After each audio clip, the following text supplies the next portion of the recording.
But to better understand what is behind this objective, we can take a look, for example, at the Natuna Islands. 272 islands under Indonesian control that are nevertheless within the line of the new points claimed by China. These islands also come with a gift. It is estimated that their subsoil contains trillions of cubic meters of gas. In fact, the enormous amount of gas estimated to be in place could turn them into one of the largest gas fields in the world. And I repeat, they are claimed by China as their own. I'm sure you now have a better understanding of the Indonesian determination to develop this green water armada as rapidly as possible. The idea is to equip 274 ships, 10 air combat squadrons, and 12 new diesel submarines, among other equipment.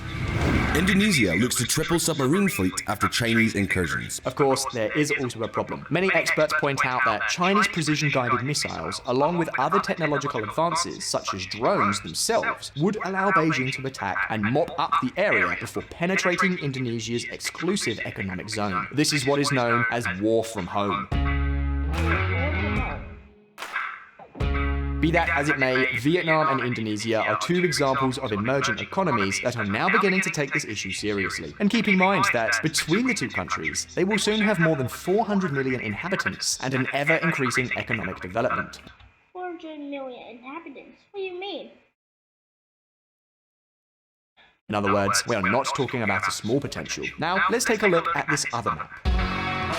Remember what we were saying earlier about the tonnage of naval forces in the region? China is becoming a superpower, but it is a surrounded power that would struggle to achieve dominance. Look at the map. Look at South Korea, Japan, the Philippines, Taiwan, Vietnam, and Indonesia. Together, they would form a kind of security barrier capable of greatly limiting China's ambitions and would force China to pay attention to too many different fronts. That's why improving the capabilities of Vietnam, Indonesia, and the Philippines can be so important geopolitically, especially when these countries are forging closer ties with the United States, South Korea, and Japan, as the case seems to be.